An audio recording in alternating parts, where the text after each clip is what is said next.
အားလုံးပဲမင်္ဂလာပါရှင်ရန်ကုန်ခေတ်သစ်သတင်းဌာနကနေသတင်းများကိုတင်ဆက်ပေးသွားမှာဖြစ်ပါတယ်အခုပထမဆုံးတင်ဆက်ပေးမယ့်သတင်းကတော့မင်းအောင်လှိုင်ကစိုးဝင်းကိုအရေးပါသောအစိုးရဝန်ကြီးဌာနဆိုင်ရာအမျိုးသားအဆင့်ကော်မတီများနှင့်ဗဟိုကော်မတီများမှထုတ်ပေးစစ်ဘက်ဆိုင်ရာတွင်လည်းစိုးဝင်းအစားကျော်စွာလင်းကိုအထူးဆုံးဖြတ်ခွင့်တာဝန်များပေးတယ်ဆိုတဲ့သတင်းကိုတင်ဆက်ပေးသွားမှာဖြစ်ပါတယ်အကြံဖတ်စစ်ကောင်ဆောင်မင်းအောင်လှိုင်ကစိုးဝင်းကိုအရေးပါသောအစိုးရဝန်ကြီးဌာနဆိုင်ရာအမျိုးသားအဆင့်ကော်မတီများနှင့်ဗဟိုကော်မတီများမှပယ်ထုတ်လိုက်ကြောင်းနေပြည်တော်စစ်ဘက်သတင်းရင်းမြစ်ဤပြောဆိုချက်နှင့်စစ်တပ်ကထုတ်ပြန်ထားသောပြည်ထောင်များအရာသိရှိရပါတယ်။ဇူလိုင်လ31ရက်နေ့စစ်အုပ်ချုပ်ရေးကိုဖျက်သိမ်းပြီးကာလုံကအစိုးရတစ်ပုံစံပြန်လည်ဖွဲ့စည်းခဲ့ရတွင်ရခင်ကစိုးဝင်းကဥက္ကဋ္ဌအဖြစ်ဆောင်ရွက်ခဲ့သောအမျိုးသားအဆင့်ကော်မတီနှင့်ဗဟိုကော်မတီများတွင်စိုးဝင်းကိုပြန်လည်ခန့်အပ်ခြင်းမရှိတော့ဘဲမင်းအောင်လှိုင်နှင့်နိုင်ငံတော်ဝန်ကြီးအဖြစ်တာဝန်ပေးခံရသူမျိုးစောတို့ကသာအထူးဦးဆောင်သူဥက္ကဋ္ဌများဖြစ်လာကြောင်း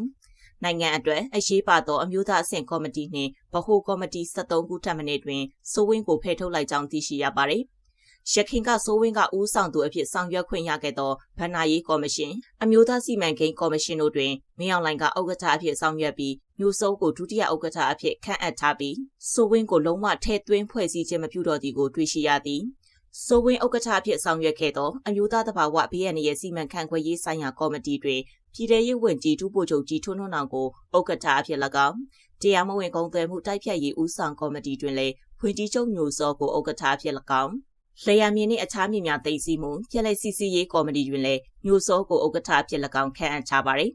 စီးပွားရေးဖွံ့ဖြိုးတိုးတက်ရေးအတွက်အဓိကကျသောအသေးစားအငယ်စားနှင့်အလတ်စားစီးပွားရေးလုပ်ငန်းများဖွံ့ဖြိုးတိုးတက်ရေးအမျိုးသားအဆင့်ကော်မတီတွင်လည်းမင်းအောင်လှိုင်ကဥက္ကဋ္ဌ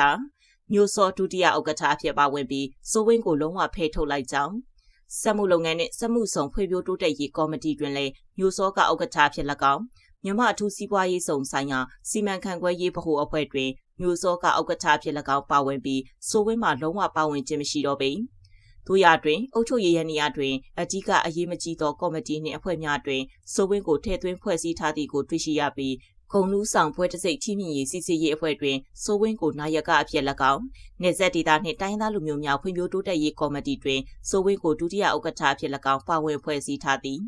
အလားတူစစ်ဘက်ဆိုင်ရာစီမံခန့်ခွဲရေးများတွင်လည်းကြီးရည်လီညှိနှိုင်းကိုကဲ့ရေးမှုဒုတိယဗိုလ်ချုပ်ကြီးကျော်စွာလင်းကိုမင်းအောင်လှိုင်ကအဓိကစီမံခန့်ခွဲရန်တာဝန်ပေးထားပြီးစိုးဝင်းမှစစ်ဘက်ရေးရာတွင်လည်းလှုပ်ပိုင်ခွင့်နှေးလာကြောင်းသိရပါတယ်စစ်ဘက်ရောအရက်ဘက်ရောမှဒုတက်ချုပ်ကိုတာဝန်ပေးတာအတော်ကိုနှေးလာတာတွေ့ရပါတယ်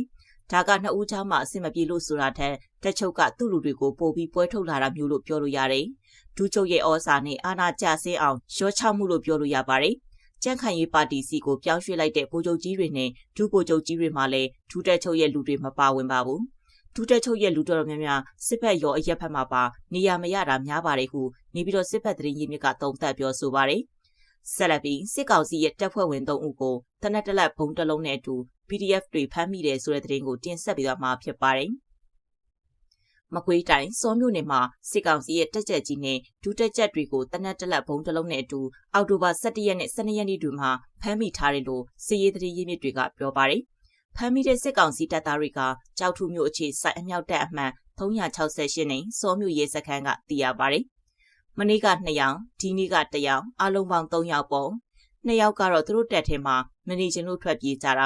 ာရဲဘော်တွေကဖမ်းမိထားတာတယောက်ကတော့စစ်မင်းနေတော့မယ်အချက်လက်တွေအကုန်လုံးကိုသက်ဆိုင်ရာခရိုင်စစ်ဌာနကိုတင်ပြထားပြီးပါပြီလို့ NUG ကာကွယ်ရေးဝန်ကြီးဌာနရောပြူဟာတာဝန်ရှိသူကပြောပါတယ်စစ်ကောင်စီတပ်ထဲမှာမနေချင်လို့ထွက်ပြေးလာတာဖြစ်တဲ့အတွက်ကောင်းကောင်းမွန်မွန်ထိန်းသိမ်းထားတယ်လို့သူတို့ကအသိပေးထားပါတယ်ဖမ်းမိတဲ့အထက်အတူတလက်နဲ့လက်ပစ်ပုံတစ်လုံးပါတယ်လို့ရောပြူဟာတပ်ဖွဲ့ဝင်တအူးကပြောပါတယ်ထွက်ပြေးသွားတဲ့တပ်သားတွေကိုစစ်တပ်ကစစ်ကြောင်းထိုးရှာနေတယ်လို့လည်းရောသတင်းရင်းမြစ်အချို့ကဆိုပါတယ်